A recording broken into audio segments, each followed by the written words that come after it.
আপনারা শুনছেন radio Bikrampur ৯৯.২ FM। কথা বলে সুর রেডিও বিক্রমপুর ৯৯.২ FM।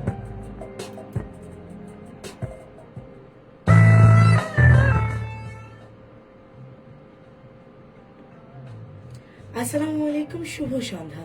আশা করি সকলে বেশ ভালো আছেন। চলে এসেছি আমি আপনাদের সকলের প্রিয় কথা বন্ধু অর্ণা, এবং আপনারা কিন্তু এখন শুনছেন ঢাকা বিভাগের একমাত্র কমিউনিটি রেডিও স্টেশন এবং বিক্রমপুরের একমাত্র ইলেকট্রনিক মিডিয়া প্রাণের কথা মনের সুর রেডিও বিক্রমপুর 99.2 FM। এবং আমাদের সাথে কিন্তু রয়েছে আমাদের খুবই পরিচিত মুখ, আমাদের রেডিও বিক্রমপুরের স্টেশন ম্যানেজার আওলাদ হোসেন খান শিবলি ভাইয়া। এবং আমরা যেহেতু আজকে আমাদের চমৎকারী অতিথিকে নিয়ে চলে এসেছি, এবং আপনারা গেস করুন আমরা আজকে কোন প্রোগ্রাম নিয়ে আপনাদের সাথে আড্ডা দিতে হাজির হয়েছি। আমরা আজকে নতুন করে সাজিয়ে আপনাদের সাথে আড্ডা দিতে হাজির হয়ে গিয়েছি আমাদের সেই পুরনো চিরচেনা প্রোগ্রাম আমার ক্যাম্পাস নিয়ে। এবং আমার ক্যাম্পাস নিয়ে যেহেতু আমি রয়েছি আপনাদের সাথে, সো আমার ক্যাম্পাস থেকে আজকে আমার সাথে কে কে যুক্ত রয়েছেন ডেফিনেটলি তা আমাকে কমেন্ট সেকশন অথবা মেসেজ অপশনে জানিয়ে দেবেন। কিভাবে জানিয়ে দিবেন, তাই তো আমাদেরকে জানিয়ে দেওয়ার দুইটি চমৎকার মাধ্যম রয়েছে কিন্তু বন্ধুরা।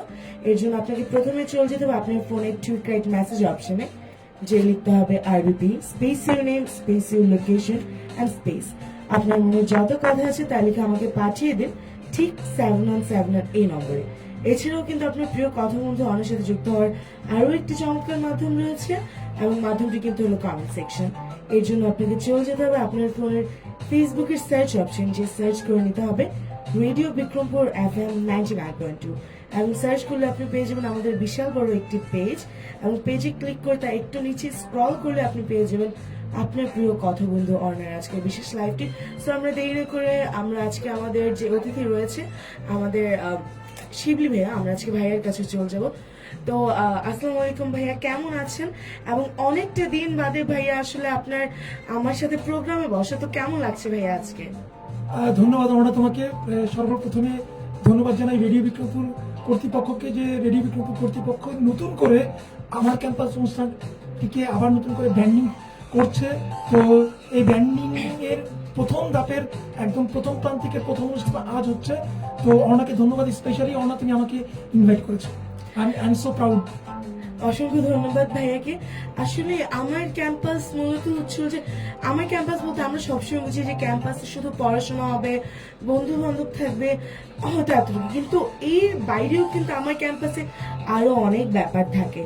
আমার ক্যাম্পাসে আমি যদি বলি, আমার ক্যাম্পাসে আমি শুধু বইয়ের মধ্যে সীমাবদ্ধতা রাখছি না।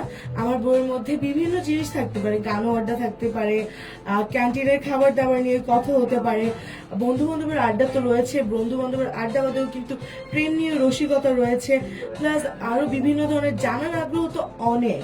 তো এইসব বিষয় নিয়ে কিন্তু নতুন ভাবে সাজিয়ে নতুন ভাবে গুছিয়ে আমাদের আজকের প্রোগ্রামটি আমার ক্যাম্পাস।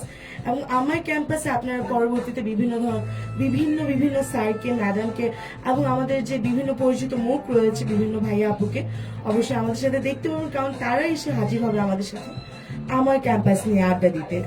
তো ভাইয়া আমি যদি আপনাকে জিজ্ঞেস করি যে আমি আমার ক্যাম্পাস কথাটা যখন আমরা বলি, তখন আপনার মনের মধ্যে আসলে কেমন চিত্র ধারণ করে? ধন্যবাদ। আসলে ক্যাম্পাস বলতে স্কুলের ক্যাম্পাস রয়েছে, কলেজ ক্যাম্পাস রয়েছে, এবং রয়েছে ইউনিভার্সিটির ক্যাম্পাস। তো স্পেশালি আমার কলেজ জীবনের ক্যাম্পাসের কথা খুব বেশি মনে পড়ে, তখন আমি একটু দুষ্ট টাইপের ছিলাম। তো দুষ্টমিগুলো মূলত কলেজ লাইফেই খুব বেশি করেছি। এই জন্য আমার ক্যাম্পাস বলতে আসলে মূলত আমার কলেজের কথাই প্রথমে মানে মানুষ পটে বেশি ওঠে। মানে এমন হয় না ক্যাম্পাস শুনলেই ভেসে বেড়ায় যে সেই বিশাল বড় একটি মাঠ, এবং বন্ধু বান্ধবদের সাথে আড্ডা দেওয়া, টিচারদেরকে ফাঁকি দিয়ে এখানে সেখানে ঘুরতে যাওয়া। তো এই জিনিসগুলোই আসলে মানে খুব করে মনে পড়ে। এবং বর্তমান সময়ে দেখা যায় কি বন্ধু বান্ধবরা আড্ডা তো দেয়, তবে হয়তো ফোনে বা সামহাও তারা একজন একজনকে অতটা রিচ আউট করে না, অতটা যোগাযোগ করে না। বাট আমাদের সময় হয়েছে কি আমরা প্রতিদিন হচ্ছে যে মানে অন টাইম স্কুলে যেতে হতো, কলেজে যেতে হতো, টিফিন টাইমে সবাই একসাথে বসে আড্ডা, কলেজে উঠে ক্যান্টিনে বসে সবাই একসাথে চা কফি খাওয়া বা একটা সাসলিক নিয়ে খাওয়া। তো এই জিনিসগুলো অনেক বেশি হয়েছে আমাদের সাথে, এবং আমাদের এই ক্যাম্পাসের আড্ডাটা আসলে ভোলার মতো না। এবং সত্যি কথা বলতে গেলে আমার কাছে মনে হয় প্রতিটা মানুষের সবচেয়ে সুন্দরতম সময়টা কাটেই এই ক্যাম্পাসে। একটা বয়সে আমরা হচ্ছে যে একটা সময় মানে সেই সকালে বের হয়ে দুপুর বা বিকেল অব্দি আমরা যেই জায়গাটাতে থাকি এবং রাতে যে হয়তো আমরা বাসায় পরিবারের সাথে সময় কাটাই, কিন্তু সারাটা দিন আমরা যেখানে কাটাই, যে জায়গাটাতে কাটাই, ওই জায়গাটা ঘিরেই কিন্তু আমাদের সকল ভালোবাসাগুলো তৈরি হয়, সকল ভালো লাগার মুহূর্তগুলো তৈরি হয়। যেমন আমার কাছে মনে হয় যে আমার ক্যাম্পাসে যেই আমরা এমন একটা মানুষকে আমাদের জীবনে খুঁজে পাই যে কিনা আমাদের জীবনের আমাদের যে জীবনের সঠিক রাস্তাটা আছে সেটা খুঁজে পেতে আমাদেরকে সাহায্য করে। এবং আমরা জানি যে সেই মানে সঠিক মানুষটা বা আমাদের সেই প্রিয় মানুষটা কিন্তু আমাদের বাবা মার পর সবচেয়ে কাছের মানুষ, আমাদের গুরুজন, আমাদের শিক্ষক হয়ে থাকে। তো এই যে শিক্ষকদের আমাদের প্রতি এত ভালোবাসা, তারা মানে অক্লান্ত পরিশ্রমের পরেও কিন্তু চায় আমাদের জীবনের সাফল্য। আমাদের জীবনের সফলতা কিন্তু তাদের জীবনে এক অন্যরকমের আনন্দ নিয়ে আসে। তো আপনার জীবনে কি এমন কেউ রয়েছে ভাইয়া যার কথা আপনার খুব মনে পড়ে, যে শিক্ষকের কথা যে আপনাকে খুব বেশি অনুপ্রেরিত করেছে আপনার জীবনে? এই মুহূর্তে যেহেতু একটু আগে স্মৃতিচারণে আমি কলেজ লাইফের কথাই বলছিলাম, তো কলেজ লাইফের কথাই যদি বলি, তো আমাদের প্রিন্সিপাল ছিলেন খুবই জাদুর প্রিন্সিপাল, এবং তার নামেই আমরা ভয়ে কাঁপতাম। তার নাম ছিলেন তোফায়েল আহমেদ চৌধুরী। আমার ইন্টারমিডিয়েট সেকশনটা ছিল 94-95 মৌসুমে। তো ওই সময়ে তেজগাঁ কলেজে যারা পড়াশোনা করেছে তারা সবাই জানে যে তোফায়েল আহমেদ চৌধুরী এই নাম শুনলে কতটা ভয়ঙ্কর। মানে দেখা যাচ্ছে স্যারের, আমরা শুনেছি স্যারের ড্রয়ারে নাকি পিস্তল থাকতো, মানে লাইসেন্স করা পিস্তল। তো ব্যাপারটা আমি কখনো সেই পিস্তল দেখিনি, কিন্তু প্রচুর শুনেছি। তো স্যারকে এতটাই ভয় পেতাম যে মানে তোফায়েল স্যার মানে আমরা নাই, জাস্ট আমরা খুব বদ্ধ থাকতাম। এই হচ্ছে বিষয়। তোফায়েল স্যার কথা খুব মনে পড়ে। তো ভাইয়ের পছন্দের সেই ক্যাম্পাসটি হচ্ছে তেজগাঁও কলেজের ক্যাম্পাসটি। তো আসলে এরকমই, এবং আমি যেহেতু একজন মুন্সিগঞ্জের মেয়ে এবং আমার বেড়ে ওঠাও এখানে, তো আমি পড়েছি, আমি কিন্তু একদম শহরের মেয়ে। আমার একদম আমার প্রি প্রাইমারিতে একটা কিন্ডারগার্টেন ছিল, লয়টু কিন্ডারগার্টেন, যেটা দেবগেই। এরপর আমার প্রাইমারি কাটে হলো দেবগ 2 নং সরকারি প্রাথমিক বিদ্যালয়, যেটাও দেবগেই। এবং এরপরে আমার যে হচ্ছে যেটাকে আমরা বলি টিনেজ, আমার টিনেজে কিন্তু আমার পড়াশোনাটা হয়েছে এভিজেম সরকারি বালিকা উচ্চ বিদ্যালয়, এবং এভিজেমের কিন্তু এখন সম্পূর্ণ রূপ চলে এসেছে। তো এই জন্য হয়তো অনেকে বুঝতে না পারে, তো আমি আলবার্ট ভিক্টোরিয়া যতীন্দ্র মনে পড়েছি। এবং এরপরে আমার বেড়ে ওঠা আমাদের মুন্সিগঞ্জের স্বনামধন্য কলেজ, সরকারি হরগঙ্গ কলেজে, এবং বর্তমানেও আমি সেখানে অধ্যয়নরত রয়েছি। এবং আমার জীবনে ক্যাম্পাসের কথা মানেই হচ্ছে যে হরগঙ্গ কলেজ, কারণ বন্ধু বান্ধবদের সাথে আড্ডা দেওয়া, বেড়ে ওঠা, নিজের জীবনের যে লক্ষ্য আছে সেটা পূরণের সহযোগিতা পাওয়া, এবং জীবনের সবচেয়ে কাছের মানুষকেও খুঁজে পাওয়া, সবকিছু আমার এই ক্যাম্পাস থেকে। তো এই ক্যাম্পাসে আসলে আমার অনেক ভালো লাগা, ভালোবাসা জড়িয়ে রয়েছে। তো আপনারা কে কে হরগঙ্গা কলেজ থেকে যুক্ত রয়েছেন বা তেজগাঁও কলেজে পড়েছেন বা তেজগাঁও কলেজে পড়ে এমন কেউ কি আপনাদের সাথে রয়েছে কিনা, বা আমাদের আজকে লাইভে যুক্ত রয়েছে কিনা, বা আমাদেরকে আজকে শুনছে কিনা, তারা কিন্তু অবশ্যই আমাদেরকে কমেন্ট সেকশনে জানিয়ে দিতে পারেন। এর জন্য অবশ্যই কিন্তু আপনাকে কমেন্ট করে ফেলতে হবে। এবং এছাড়াও আপনারা কে কোন ক্যাম্পাসে পড়ছেন বা কোন কলেজে আপনারা পড়াশোনা করছেন তাও কিন্তু অবশ্যই আপনারা আমাকে জানিয়ে দিতে পারেন লিখে। এবং লিখে কিভাবে জানাবেন? ডেফিনেটলি কমেন্ট সেকশনে বা মেসেজ অপশনে। আমি পুনরায় আবারও আপনাদেরকে জানিয়ে দিচ্ছি মাধ্যম দুইটি। আমাদের প্রথম মাধ্যমটি হলো মেসেজ অপশন। এর জন্য আপনাকে চলে যেতে হবে আপনার ফোনের ঠিক রাইট মেসেজ অপশনে, যে লিখতে হবে RBP space your name space your location and space আপনার মনে যত কথা রয়েছে তা আপনি আমাকে লিখে পাঠিয়ে দিতে পারেন 797 এই নম্বরে। এছাড়াও আমার সাথে আরো যে চমৎকার মাধ্যমটি রয়েছে, মাধ্যমটি হলো কমেন্ট সেকশন। এই জন্য আপনাকে চলে যেতে হবে আপনার ফোনের ফেসবুকের সার্চ অপশন, যে লিখতে হবে রেডিও বিক্রমপুর FM 99.2, এবং সার্চ করলে কিন্তু আপনি পেয়ে যাবেন আমাদের বিশাল বড় একটি পেজ। এবং পেজে ক্লিক করলে তাই একটু নিচে স্ক্রল করলে কিন্তু আপনি পেয়ে যাবেন আপনার প্রিয় কথা বন্ধু অর্ণার আজকের বিশেষ লাইভটি আমার ক্যাম্পাস নিয়ে। তো আমার ক্যাম্পাসে যুক্ত হয়েছেন দ্রুত এবং কমেন্ট সেকশনে আপনি জানিয়ে দিন আপনারা কে কোথা থেকে শুনছেন এবং কে কোন কলেজে অধ্যয়নরত রয়েছেন বা অধ্যয়নরত ছিলেন। তো ভাই আমি যদি বলি যে আমাদের এমন হয় যে কলেজ আমাদের যে কলেজ টাইমটা রয়েছে, কলেজ টাইমে বিভিন্ন ধরনের আমাদের কলেজ বাঙ্ক করার বা কলেজ ফাঁকি দেওয়ার যে ব্যাপারটা রয়েছে সেটা হয়ে থাকে। তো ভাই আপনি কি কখনো এমন করেছেন? আসলে আমাকে কলেজে খুব বেশি ফাঁকি দিতে হয়নি। কেন কোনো স্মরণীয় ঘটনা কি মনে পড়ে? হয়নি, তার অন্যতম কারণ হচ্ছে কি আমার কলেজ শেষ হয়ে যেত 10:30। সকাল 7টায় কলেজ শুরু হতো, শেষ হয়ে যেত 10:30টায়। তো আমরা আর আসলে ওই টাইমে এত সকালে কি অনুষ্ঠানই হয় বা কি হয় যার জন্য আসলে আমাদেরকে ফাঁকি দিতে হবে। তারপরে যে ফাঁকি দিইনি তা না, ফাঁকি দিয়েছি, কিন্তু ফাঁকি দেওয়ার প্রবণতা আসলে খুব কম ছিল। তবে আমাদের সময় একটা বিষয় আমরা ফাঁকি দিতাম, যে আমরা ঢাকা স্টেডিয়ামে, যেটা জাতীয় স্টেডিয়াম গুলিস্তানে অবস্থিত, তখন তৎকালীন নাম ছিল ঢাকা স্টেডিয়াম, সেই সময় সেখানে প্রচুর ক্রিকেট খেলা হতো, লোকাল লিগ, আমাদের ঘরোয়া ক্রিকেট লিগ। তখনও মিরপুরে আমাদের ক্রিকেটটা যায়নি, ক্রিকেটের অফিসিয়াল ঠিকানা ছিল ঢাকা স্টেডিয়ামে। তো ঢাকা স্টেডিয়ামে আমরা প্রচুর ক্রিকেট খেলা দেখতাম। তখন লোকাল লিগ, তখন তো বাংলাদেশ সেই 94-95 মৌসুমে তখন বাংলাদেশ আইসিসি ট্রফি জিতেনি। বাংলাদেশ তারও প্রায় 3 বছর পরে আইসিসি ট্রফি জিতে 97 সালের পর থেকে বাংলাদেশ ইন্টারন্যাশনাল এরিনাতে মোটামুটি ভালো করতে থাকে। কিন্তু আমি যে সময়ের কথা বলছি, এই সময় তখন আমাদের ঘরোয়া লিগটা অনেক স্ট্রং ছিল। ঢাকা আবহানী, ঢাকা মোহামেডান, কলাবাগান, বিমান, ব্রাদার্স ইউনিয়ন, এই দলগুলো অনেক শক্তিশালী ছিল। তো আমরা তখন করতাম কি, কলেজ পালিয়ে আমরা বা কলেজ শেষ করে, অনেক সময় পালাতে হতো না, যে ফার্মগেট ছিল তেজগাঁ কলেজটা অবস্থান, তো ফার্মগেট আমাদের কলেজটা শেষ করে লাফ দিয়ে গাড়িতে উঠতাম, সেই গাড়ি চলে যেত গুলিস্তানে নেমে আমরা হয়তো পৌঁছতে হয়তো 11টা থেকে 12টা বেজে যেত। ওই টাইমে খেলা মূলত অর্ধেক শেষ হয়ে যেত। তো আমরা হাফ টিকেটে খেলা দেখতাম। তো তাকে হাফ টিকেট মানে কি, যে তুমি খেলা দেখছো, তোমার খেলা ভালো লাগছে না বা তোমার দল ভালো করছে না বা তোমার কোনো জরুরি কাজ হচ্ছে, তুমি চলে যাচ্ছ, সেই টিকিট তুমি এক্সচেঞ্জ করে অন্য কারোর সঙ্গে যাকে দিলে সেই হাফ টিকেট। আগে এমন হতো? হ্যাঁ, আগে এরকম হতো। আমরা প্রচুর হাফ টিকেটে খেলা দেখতাম, প্রচুর। টিকেটের দাম হচ্ছে 20 টাকা, হাফ টিকেট হতো আমরা 10 টাকায় খেলা দেখতে পারতাম। আগে তো ব্ল্যাকেও অনেক বেশি প্রচুর টিকিট বিক্রি ব্ল্যাক হতো। হতো। ইন্টারন্যাশনাল ম্যাচগুলো যখন হতো তখন প্রচুর ব্ল্যাকে টিকিট কাটতে হতো। আর লোকাল ক্রিকেট যখন হতো তখন হাফ টিকেটে খেলা দেখতাম। তখন তো 1000, 2000 থেকে 5000 পর্যন্ত মানুষ ব্ল্যাকে টিকিট প্রচুর ক্রিকেটে তখন অনেক উন্মাদনা ছিল। আর আরেকটা বিষয় ছিল, ফাঁকি দেওয়ার প্রশ্ন যখন উঠলো, তখন হচ্ছে তেজগাঁ কলেজের পাশেই হচ্ছে সংসদ ভবনের সাউথ প্লাজা এবং সংসদ ভবনের নর্থ প্লাজা। তো সেখানে ঘোরাঘুরির জন্য খুব সুবিশাল চত্বর রয়েছে। এর পাশে চন্দ্রিমা উদ্যান, যেটার বর্তমান নাম হচ্ছে জিয়া উদ্যান।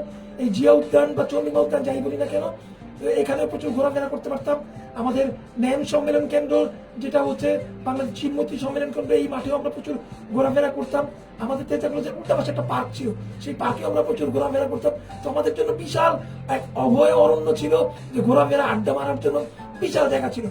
অনেকে দূর দূরান্ত থেকে কষ্ট করে আমাদের ফার্মগেট এলাকায় আসতো, কিন্তু আমাদের কলেজটা যেহেতু ফার্মগেট ছিল, তো আমরা কলেজ ক্যাম্পাস বের হয়েই আমরা মূলত স্পেশালি আমরা এই যেই জায়গাতে আমরা সময় কাটাতাম, সেই জায়গায় আমরা অবাধে ঘোরাফেরা করতে পারতাম।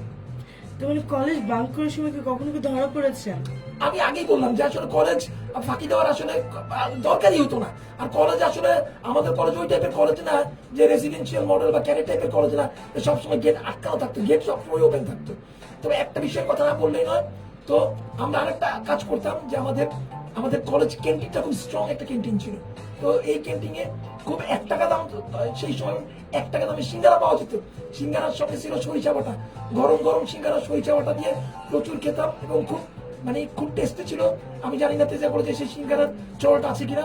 আর আমি যে সময় তেজগাঁ কলেজে পড়েছি, সেই সময় তেজগাঁ কলেজে ভবনও কম ছিল। ভবন ছিল 3টা ভবন।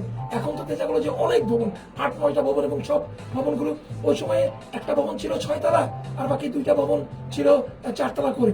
এখন তো সবগুলো 6 তলা বা তার চেয়েও বেশি, আমি ঠিক জানি না, অনেকদিন ধরে আমার ক্যাম্পাসে যাওয়া হয় না। তো এখন তেজগাঁ কলেজ মানে পুরোটাই বিল্ডিং, যে এক দিক দিয়ে ঢুকলে আরেক দিক দিয়ে এখন ভবনের অভাব নাই, স্টুডেন্টের অভাব নাই। আমাদের সময়, সেই সময় ইন্টারমিডিয়েট সময়ে আমাদের 12,000 ছিল ইন্টারমিডিয়েটে। আর টোটাল তেজগাঁ কলেজে তখন প্রায় 27-28 ছেলে পেলে পড়াশোনা করতো। এখন ঠিক কত ছেলে পেলে পড়াশোনা করছে আমি ঠিক জানা না। 27-28,000 ওই সময় ছিল অনেক বেশি। বিশাল কলেজ ছিল তেজগাঁ কলেজ। তো অনেকক্ষণ যাবতই কিন্তু আমরা আড্ডা দিচ্ছি এবং আমি আসলে শুনে খুবই সারপ্রাইজ হলাম যে মানে এত শিক্ষার্থী একসাথে পড়াশোনা করতো। তো আমাদের আরেকটা ইনফরমেশন দিই, আমাদের এ বি সি বিভিন্ন সেকশন ছিল, আমি ছিলাম এল সেকশনের স্টুডেন্ট। এল এল সেকশন মানে সেকশন কি এ থেকেই শুরু হতো? এ থেকে শুরু হতো, মানে এতগুলো সেকশন ছিল? এতগুলো সেকশন ছিল হে, এবং কি বলবো? ভবন ছিল আলাদা, কমার্স ভবন আলাদা, সায়েন্স ভবন আলাদা, আর্টস ভবন আলাদা, এবং প্রত্যেকটা ইন্ডিপেন্ডেন্ট ছিল যে এক ভবনে অন্য ভবনের ক্লাসের কোনো প্রয়োজন ছিল না। সায়েন্স ভবনে শুধু সায়েন্সের ক্লাস হইতো, আর্টস ভবনে শুধু আর্টসের ক্লাস হইতো, কমার্স ভবনে শুধু কমার্সের ক্লাস হইতো।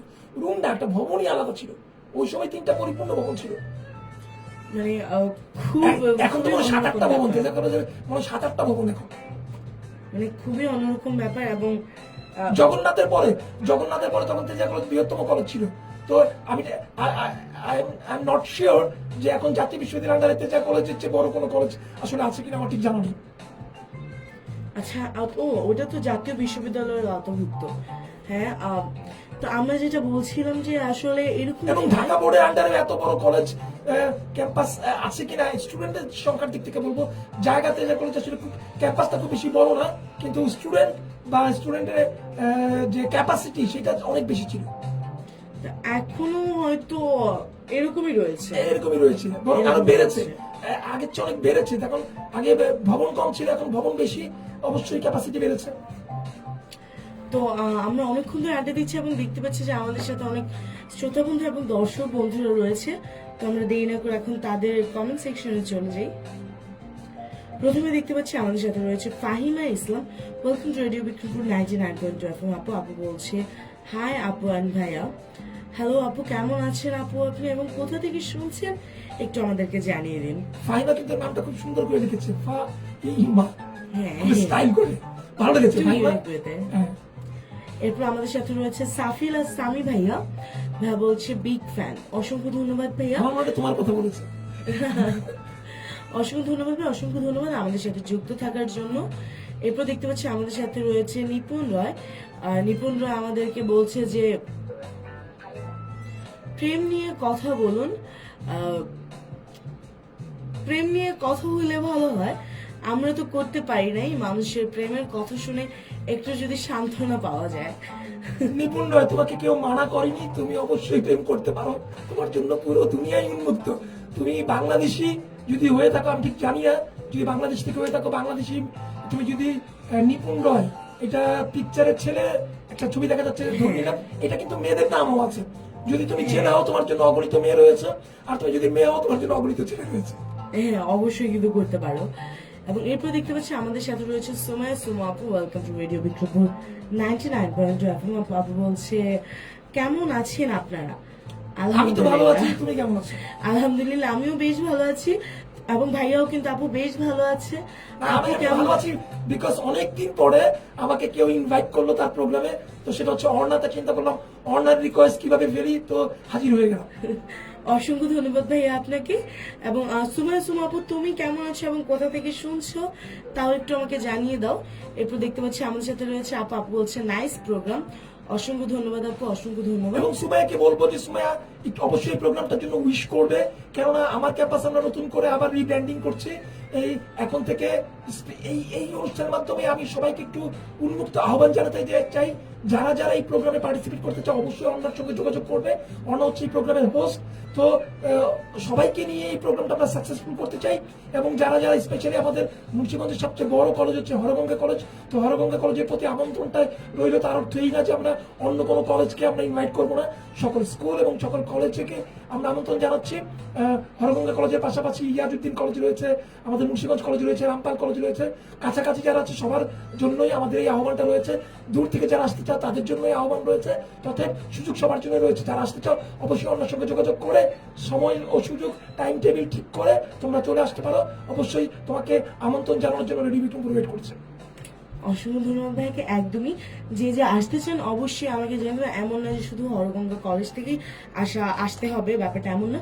আমাদের মুন্সিগঞ্জের বাইরেও যেই কলেজগুলো রয়েছে বা যেই স্কুলগুলো রয়েছে সেখানকার সকলে আমন্ত্রিত হতে পারে। আপনি একজন টিচার হতে পারে, আপনি একজন আচ্ছা, স্টুডেন্ট। আরেকটা কথা একটু জেনে নিই, তোমার শুধু কি কলেজের স্টুডেন্টরাই আসবে, স্কুলের স্টুডেন্টদের কি আসবে না? না না, স্কুলের স্টুডেন্টদেরও আসার অবশ্যই অপরচুনিটি রয়েছে, যেহেতু ওদেরও ক্যাম্পাস রয়েছে।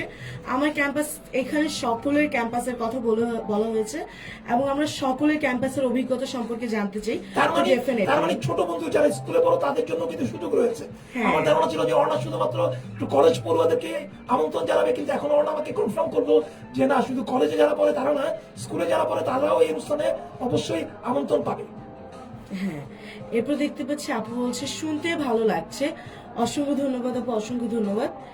এরপর আমাদের সাথে রয়েছে অন্তর হোসেন অন্তু। অনেকদিন বাদে অন্তর হোসেন অন্তু কিন্তু আমাদের সাথে যুক্ত হয়ে গেল, অসংখ্য ধন্যবাদ। ভাইয়া বলছে স্যারের ভয়েসটা একটু ভেঙে গেছে।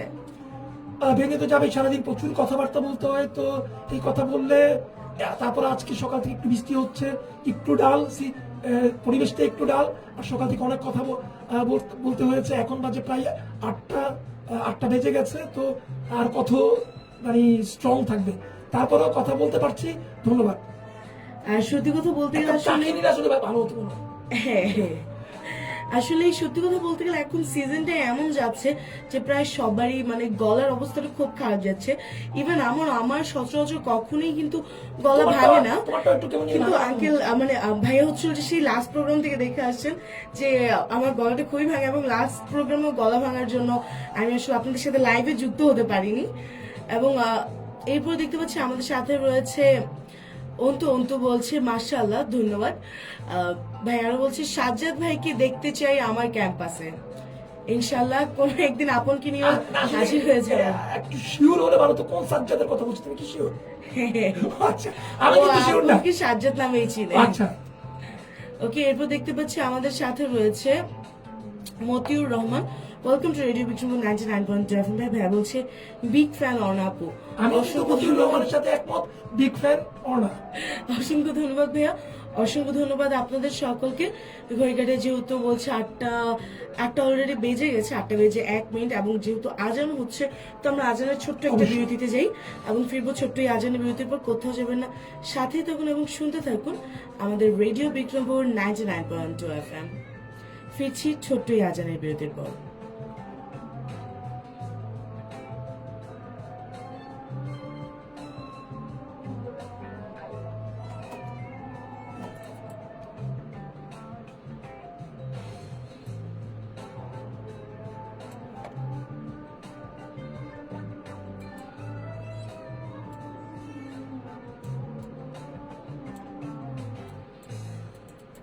এখন শুনবেন এশার আজান।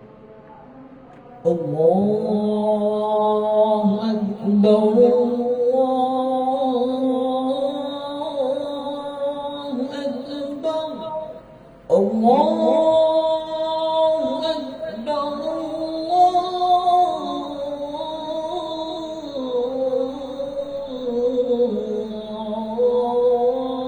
الله أكبر أشهد أن لا إله إلا الله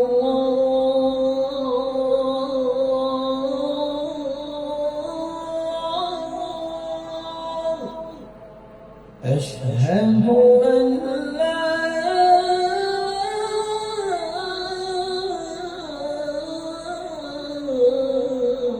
إله إلا الله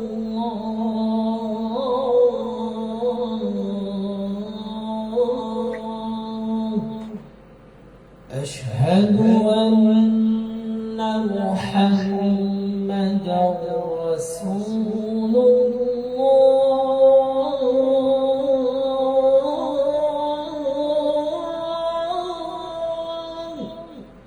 أشهد أن محمدا رسول الله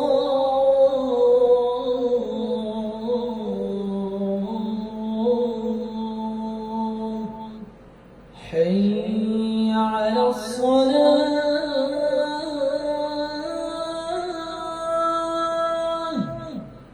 حي على الصلاة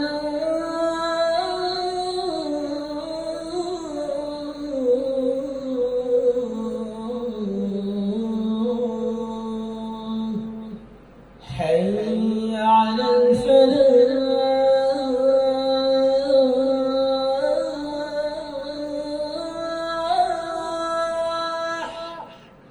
حي على الفلاح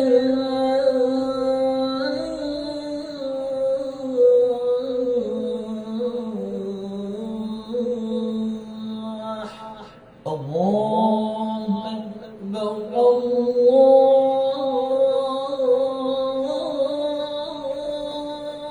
أكبر لا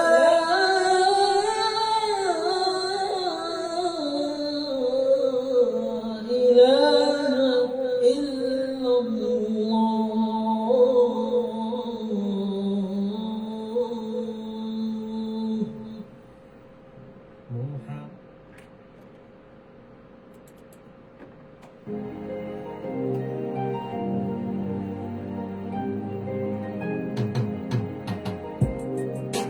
আপনারা শুনছেন রেডিও বিক্রমপুর 99.2 FM। প্রাণের কথা মনে সুর, রেডিও বিক্রমপুর 99.2 FM।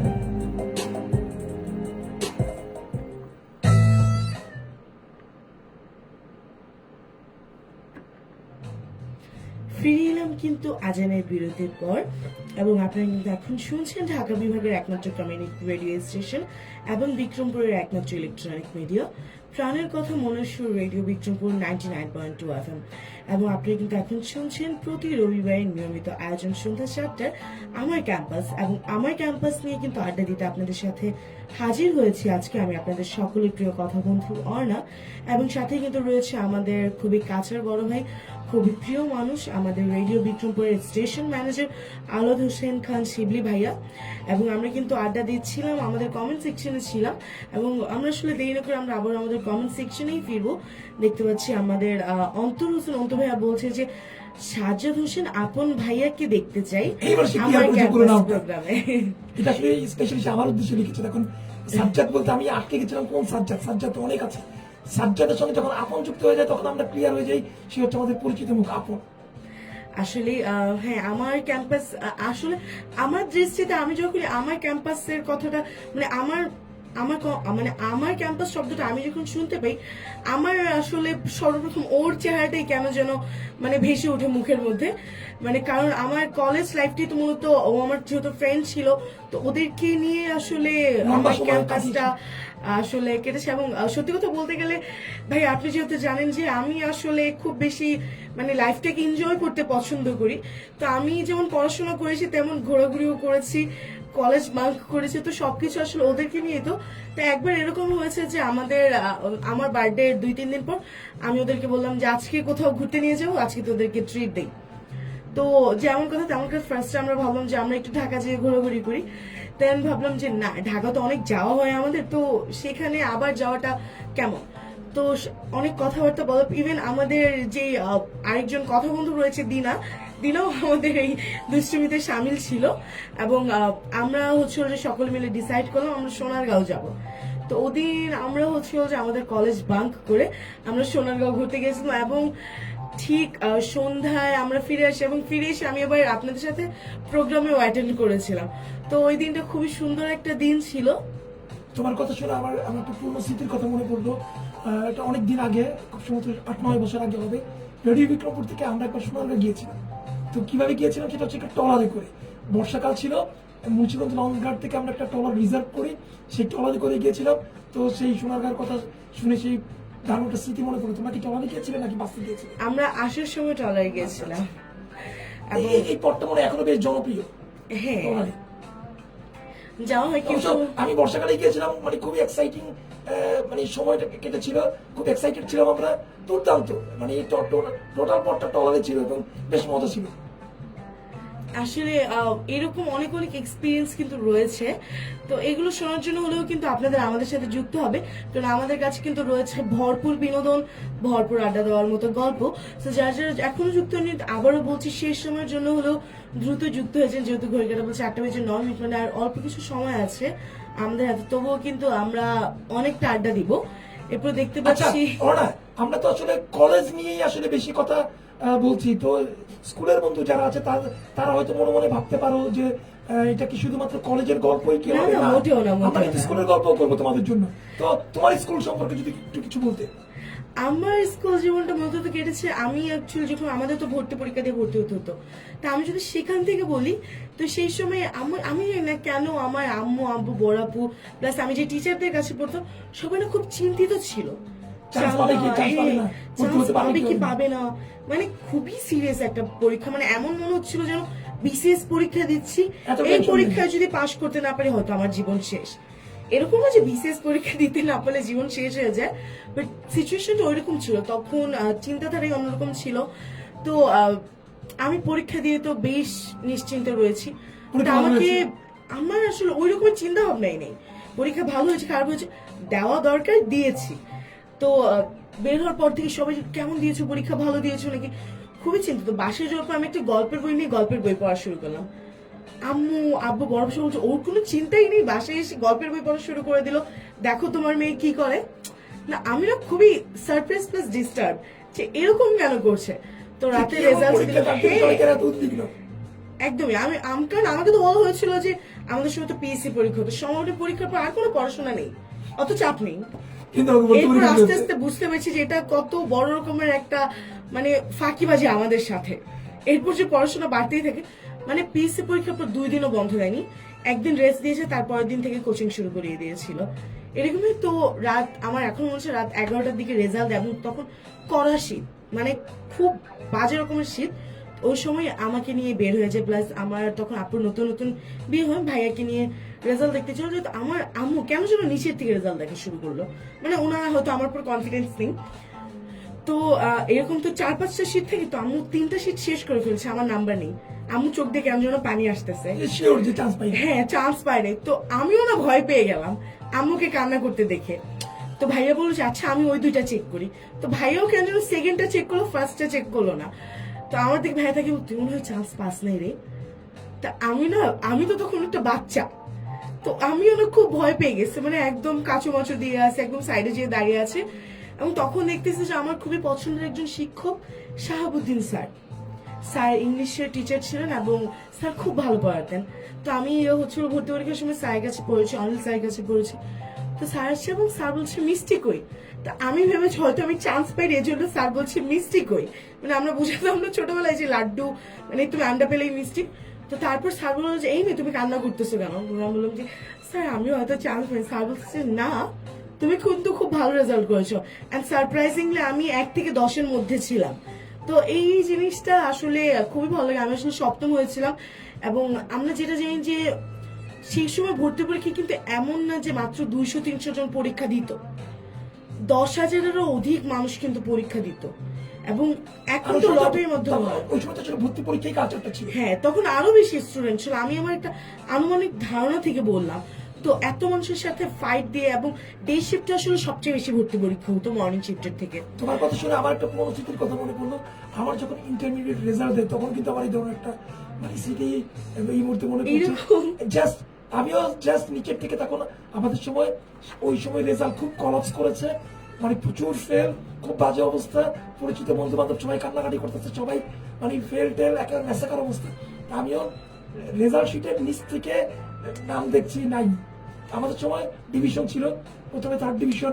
চিন্তা করলাম যে এই রেজাল্টের অবস্থা এত খারাপ, নির্ঘাত মনে 3rd ডিভিশন পেতে পারি। 3rd ডিভিশনের লিস্ট দেখলাম, কোথাও আমার নাম নেই। গেলাম 2nd ডিভিশন, কোথাও আমার নাম নেই। তো আশাহত হয়ে গেলেন। ন্যাচারালি মনটা খুব খারাপ, তাহলে মনে ফেল। যেহেতু 3rd ডিভিশনের নাম নেই, 2nd ডিভিশনের নাম নেই, 1st ডিভিশন তো প্রশ্নই ওঠে না।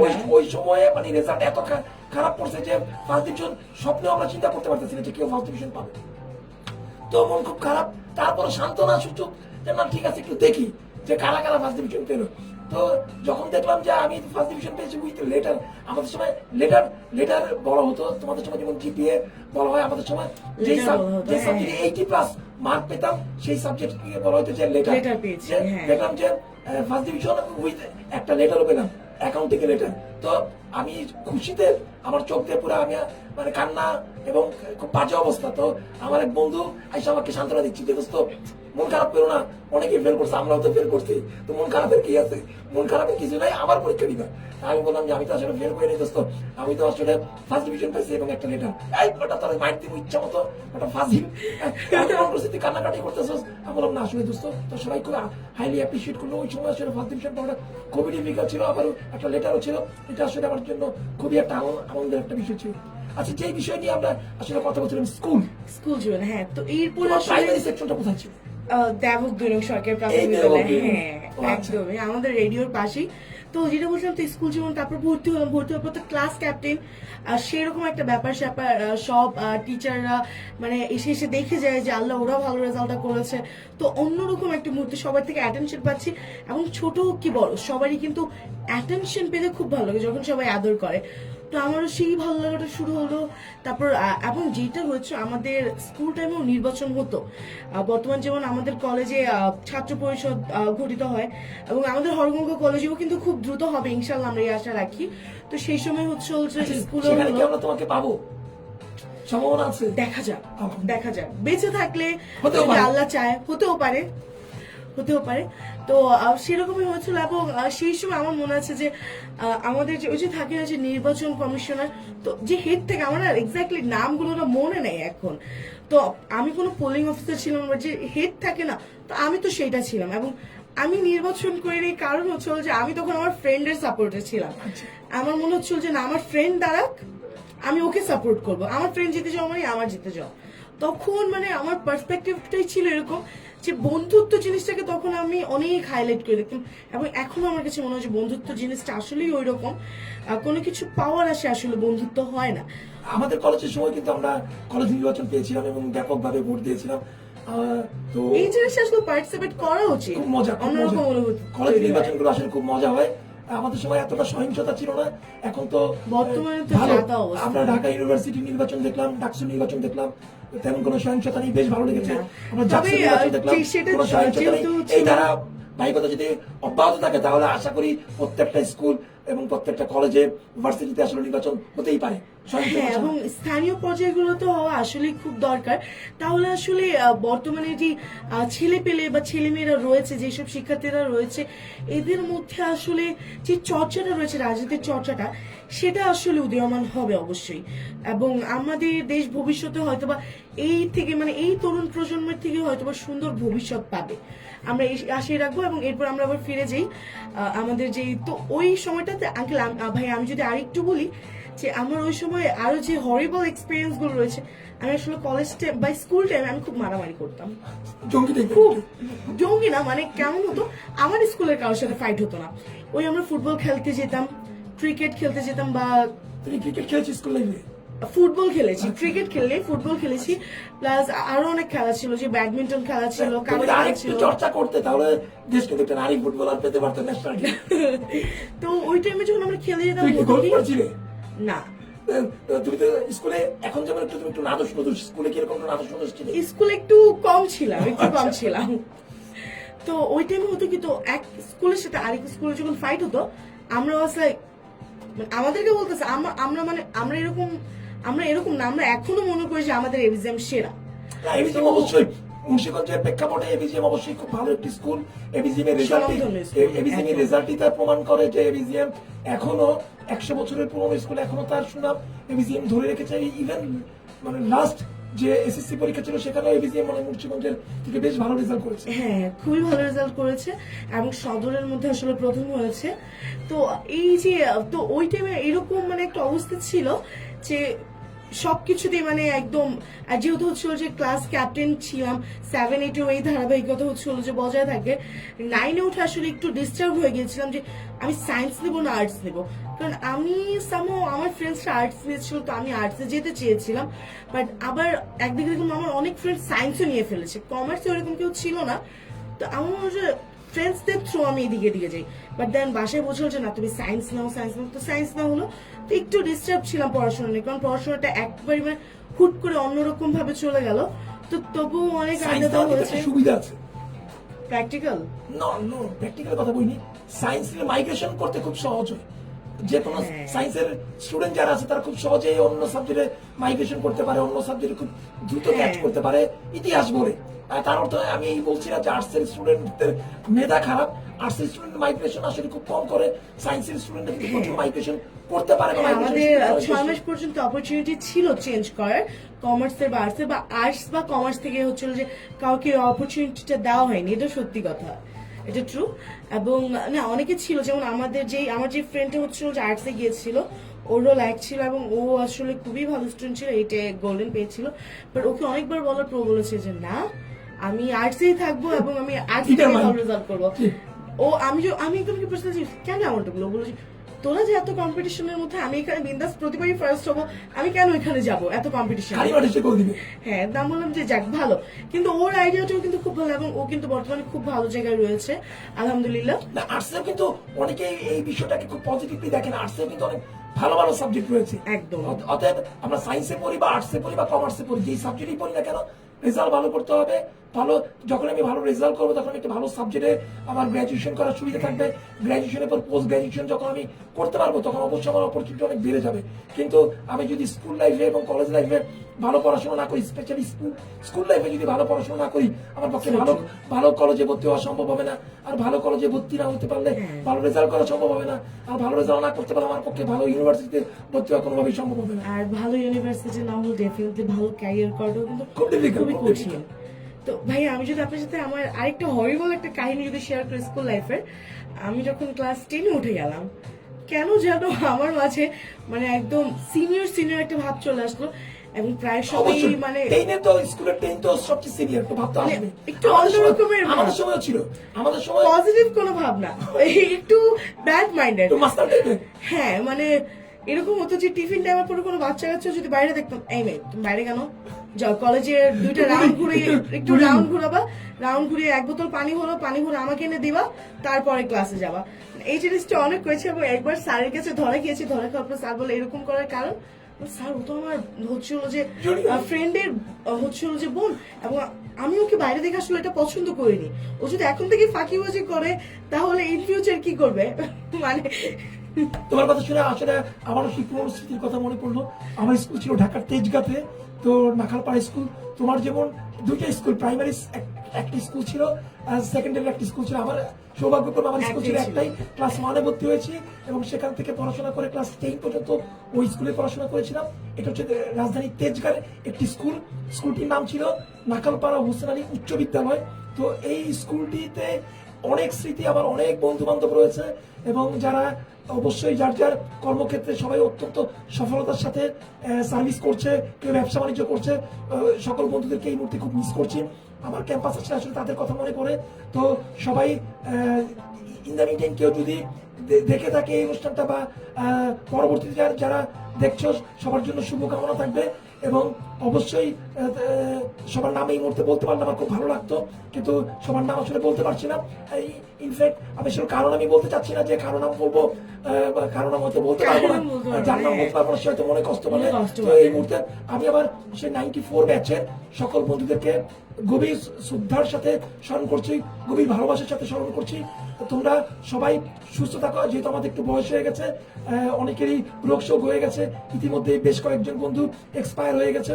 তো আশা করছি যারা সুস্থ আছো, জীবিত আছো, সার্ভিসে আছো, ব্যবসা বাণিজ্য করছো, সবাই অত্যন্ত সফলতার সঙ্গে তোমার ব্যক্তিগত জীবন, কর্মজীবন অতিবাহিত করো এবং সবার দীর্ঘায়ু কামনা করছি। অসংখ্য ধন্যবাদ। কিন্তু অনেক তো স্কুল জীবনের কথা বলে ফেললাম, তো বুঝতেই পারছেন আপনাদের প্রিয় কথা বলতে। আরেকটা কথা এই মুহূর্তে খুব মনে পড়ছে, আমার স্কুল লাইফে কিন্তু একটা মজার ঘটনা ঘটতো। হ্যাঁ, বিশেষ করে বলুন। দুপুরের টাইমে আমার স্কুলের খুব কাছে, মানে বাংলাদেশের খুব নাম করা দুইটা বিস্কুট ফ্যাক্টরির অফিস ছিল। একটা হচ্ছে নাবিস্কো বিস্কুটের নাম শুনেছো? হ্যাঁ। Nabisco biscuit and bread factory ছিল আমার স্কুলের খুবই কাছে, স্কুল থেকে 1/4 কিলোমিটার কম দূরত্বে। আরেকটা ছিল হক হকের নাম শুনেছো, হক কোম্পানিও আমার স্কুল থেকে 1/4 কিলোমিটার দূরে। তো এই হক স্কুল এবং নাভি স্কুল আমরা যখন দুপুরে টিফিন টাইম আমরা 12:30টার সময় স্কুল আমাদের চালু হতো। সকালবেলা মর্নিং শিফট ছিল গার্লসদের জন্য, আর ডে শিফট ছিল মূলত বয়েজদের জন্য। 12:30টায় শুরু হতো, 4:30টায় শেষ হতো। তারপর দুপুর 2টায় টিফিন দিত। তো ওই টাইমে দেখা যাচ্ছে বিস্কুট ভাজতো, তো প্রচুর গন্ধ, টম এন্ড জেরি দেখছো না, যে রেসিপি বেশি বেশি আসতো। তো আমরা ওই স্কুলের টাইমে আমরা দেখা যাচ্ছে প্রচুর মানে গন্ধ বেশি বেশি আসতো। আর আমাদের বিনোদনের জায়গা ছিল খুব কম ছিল। স্কুল লাইফে আমরা একটা কাজ খুব করেছি, সেটা হচ্ছে গিয়ে এখন সেটা শুনলে এই জেনারেশন লোকজন হাসবে। আমি কিন্তু স্কুল পালিয়ে প্রচুর স্কুল, তুমি জিজ্ঞেস করেছিলে যে শিক্ষা জীবনে স্কুল বা কলেজ পালিয়েছি কিনা, কলেজ পালাইনি কিন্তু স্কুল প্রচুর পালিয়েছি। তাও ক্লাস 10-এ ওঠার পরে, 9 পর্যন্ত খুবই ভদ্র ছিলাম। 10-এ ওঠার পরে ক্লাস 10-এ ওঠার পর কেমন যেন সবাই একটু বেশি বড় হয়ে গেছে। বেশি বড় হয়ে 10-এ ওঠার যায়। পরে স্কুল পালাতাম, স্কুল পালিয়ে ছবি দেখতাম, বাংলা মুভি দেখতাম। ওই সময় বাংলা মুভির একটা গণজোয়ার ছিল 90 দশকে। তো আমার বাসার খুব কাছে আনন্দ সিনেমা হল, ছন্দ সিনেমা হল, শাহী আমি সিনেমা হল। যদি এখানে একটু ইন্টারাপ্ট করি, যেহেতু আপনের কথা সবাই জানে, তো আপনের মাঝে এই জিনিসটা রয়েছে।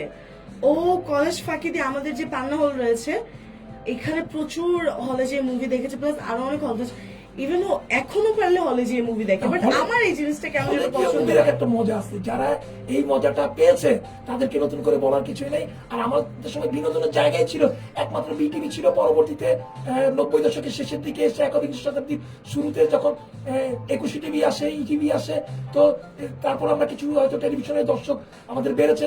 আর বিটিভির অনুষ্ঠান শুরু হতো বিকাল 5টার দিকে। ভালো অনুষ্ঠানগুলো রাত 8টা ছাড়া 9টা ছাড়া ভালো অনুষ্ঠান আমরা পেতাম না। আর শুক্রবার দিনকে মুভি হতো, বাংলা মুভি, আর হয়তো সায়াস হতো বা মুভি অফ দ্য উইক হতো। বিনোদনের জায়গা আসলে খুবই কম ছিল। খুবই কম ছিল। তো ওই সময় আমাদের বিনোদনের আরেকটা বিনোদনের জায়গা ছিল cassette player. Cassette audio player, cassette হ্যাঁ, প্লেয়ারের হ্যাঁ। একটা বিপ্লব ছিল, প্রচুর অডিও ক্যাসেট, মানুষ তো তখন অনেক ক্যাসেট কিনতো, প্রচুর অনেক। অডিও শিল্পীরা তখন অনেক স্ট্রং ছিল। বিভিন্ন Plus, শিল্পীরা তাদের হ্যাঁ। ব্যক্তিগত অডিও অ্যালবাম বের করতো এবং আমরা সেই অডিও অ্যালবাম গুলো কিনতাম 35 টাকা, এবং 40 টাকা করে কিনতাম। তখনকার বই কিন্তু অডিও ক্যাসেটের কথা অনেক অনেক বেশি চলতো। তো আমি এই অডিও অনেক ক্যাসেট, বই পড়েছি। অডিও ক্যাসেটটা বাজানোর জন্য অডিও ক্যাসেট প্লেয়ার ছিল কিন্তু আমার। এবং আগে যেটা আমি এখন যতদূর বিভিন্ন হয়। শুনেছি যে ভালোবাসা বই প্রকাশের জন্য কিন্তু তখনকার Voice তরুণ recorder তরুণীরা বানাতো। ওই Cassette। হ্যাঁ প্লাস ক্যাসেট উপহার স্বরূপ কিন্তু দিত। তো এই জিনিসগুলো আসলে অন্যরকম রোমাঞ্চকর একটা ব্যাপার। আরেকটা বিষয়, আমাদের সময় আমরা যখন স্কুলে পড়তাম আমাদের সময় কিন্তু একটা একটা বিষয় ছিল ভিউ কার্ড, বলতো ভিউ কার্ড। হ্যাঁ, ভিউ কার্ড হচ্ছে গিফট কার্ড। গিফট কার্ড, ঠিক আছে, এখন যেমন এই গিফট কার্ড হয়, আমাদের সময় ফিজিক্যালি গিফট কার্ড ছিল। আজাদ প্রোডাক্ট নামে খুব ভালো একটা, যেমন আমরা ছোটবেলায় কিন্তু এগুলো পেয়েছি, যেগুলো আমরা ঈদ কার্ড হিসেবে ব্যবহার Yes, করেছি, yes. তাই তো? আমরা এরকম গ্রেটিংস কার্ড প্রচুর পেতাম এবং গ্রেটিংস কার্ড গুলো অ্যাভেলেবেল ছিল, লাইব্রেরিতেই পাওয়া যেত, প্রত্যেকটা লাইব্রেরিতে পাওয়া যেত। সেগুলো আমরা কিনতাম 2 টাকা 5 টাকা করে ছিল, একটু কম দামি গুলো 2 টাকা ছিল, একটু ভালো দামি গুলো ছিল 5 টাকা। তো আমরা এগুলো প্রচুর কিনতাম এবং আমরা প্রচুর গিফট করতাম। এবং স্টিকার ছিল আমাদের সময়, স্টিকার ছিল। আমরা হ্যাঁ, স্টিকার আমরাও পেয়েছি ছোটবেলায়। আমাদের সময় স্টিকার গুলো আমরা কিনতাম কিনে আমরা হিট প্রেসের মাধ্যমে আমরা কিন্তু টিফিনের টাকা মানে টিফিন না জামায় খেয়ে লাগাতাম, কিনতাম। জামায় লাগাতাম। এই হিট প্রেস করে আয়রন করে, তখন হিট প্রেসের বলতে আয়রন ছিল, তো নরম কাপড় দিয়ে ওই স্টিকারের উপর দিয়ে আমরা প্রেস করতাম, সেটা জামায় লাগতো। আমাদের জামায় অনেক গেঞ্জিতে অনেক সুন্দর সুন্দর স্টিকার লাগা রাখতাম আমরা। মানে সেই পুরোনো দিনের স্মৃতিগুলো একদম তাজা হয়ে গেল। আচ্ছা, আমরা এরপরে দেখতে পাচ্ছি অন্তু বলছে যে অরুণাপুর ক্যাম্পাস সম্পর্কে জানতে চাই, যদি একটু সংক্ষেপে বলতেন। স্কুল ক্যাম্পাস সম্পর্কে তো আজকে বলে ফেলছি নিশ্চয়ই, ইনশাল্লাহ আমাদের আগামী অনুষ্ঠানে কিন্তু আমি অবশ্যই আমার কলেজ ক্যাম্পাস সম্পর্কে আলোচনা করব। তো তোমার এই প্রশ্নটা আমার ডেফিনেটলি মনে থাকবে। এরপর দেখতে পাচ্ছি আমাদের সাথে রয়েছে নূর আলম, বলছে আসসালামু আলাইকুম। ওয়ালাইকুম আসসালাম, আশা করি ভালো আছেন। এইমাত্র যুক্ত হলাম যশোরের নাভারন রেল বাজার থেকে। Wow. অসংখ্য ধন্যবাদ। সেই যশোর থেকে সেই শুনছে। যশোর থেকে আমাদের সাথে যুক্ত রয়েছে নূর আলম ভাইয়া। রয়েছে নীল চৌধুরী, বলছে বিগ ফ্যান। অসংখ্য ধন্যবাদ ভাই, অসংখ্য ধন্যবাদ।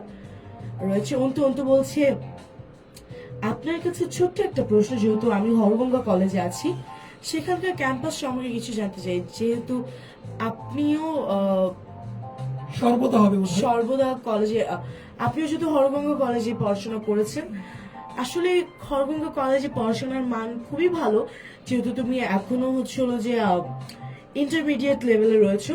তো ডেফিনেটলি তুমি যদি ভালোভাবে পড়াশোনা করো, একটা ভালো রেজাল্ট করা পসিবল। এবং কলেজ লাইফ আসলে মজা মাস্তি প্লাস পড়াশোনা করারও, মজা মাস্তি করতে করতে পড়াশোনার কথা ভুলে গেলে হবে না। পড়াশোনাও ডেফিনেটলি করতে হবে। রয়েছে নুরুল আলম ভাইয়া বলছে, আমি নিয়মিত একটি অনুষ্ঠান শুনতাম, খুব ভালো লাগতো। সেই অনুষ্ঠানটি আর প্রচার করা হয় না, গানের অনুষ্ঠান, যে অনুষ্ঠানটা পরিচালনা করতো খুব ভালো লাগতো রেডিও বিক্রমপুর।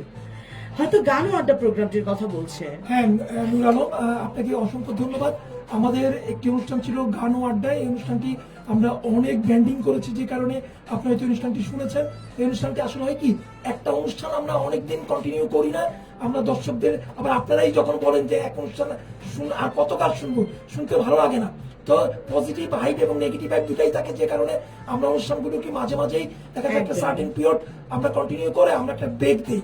আবার ইন দ্য মিন টাইম আমরা কখনো ব্রেক না দিয়ে আমরা হয়তো নতুন কোনো প্রোগ্রাম সেরে যেমনটা ইউজ করি।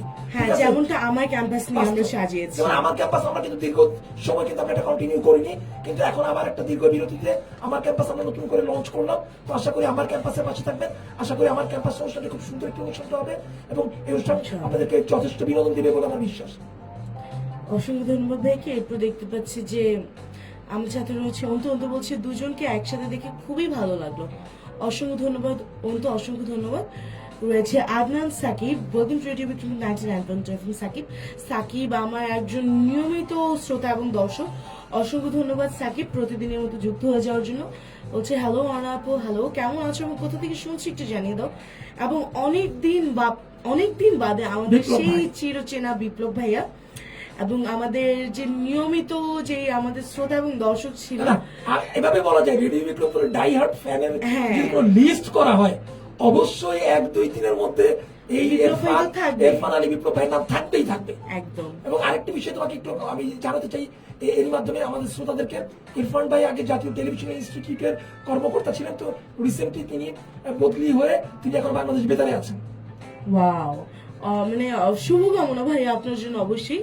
ভাইয়া বলছে, দীর্ঘদিন পর একজন বিজ্ঞ সাংবাদিক, গুণী মানুষ তথা রেডিও বিক্রমপুরের সম্মানিত সুযোগ্য স্টেশন ম্যানেজার মহোদয়কে দেখে ভালো লাগলো।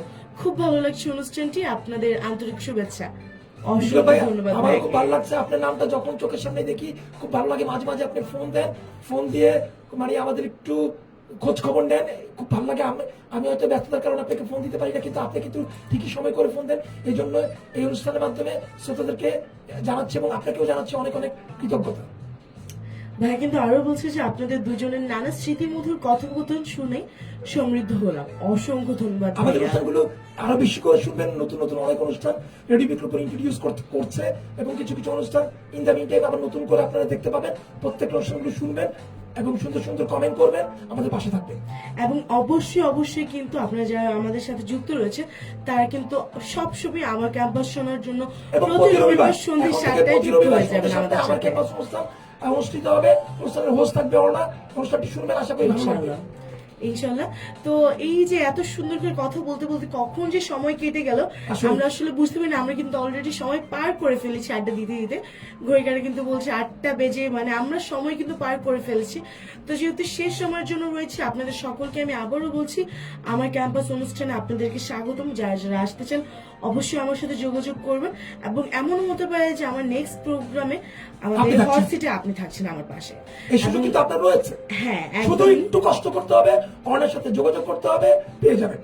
এবং যোগাযোগ করার জন্য আপনি ডেফিনেটলি আমাদের এই কমেন্ট সেকশনে আমাকে রিচ আউট করতে পারেন, বা আমাদের যে ফেসবুক পেজটি রয়েছে রেডিও বিক্রমপুর FM 99.2 সেখানেও কিন্তু আপনি আমাদেরকে মেসেজ দিয়ে জানাতে পারেন। বা পার্সোনালি আমাকে যারা যারা চিনেন, আমার আইডি সম্পর্কে জানেন, তারা আমাকেও পার্সোনালি নক করে অবশ্যই বলতে পারেন। এবং ভাইয়া যদি একদম যেহেতু শেষ সময় এসেছি, ভাইয়া যদি আমার ক্যাম্পাস সম্পর্কে সকলকে একটু আমন্ত্রিত করে আবারও পুনরায় আমরা যদি একটু বিদায় নিয়ে নিতাম।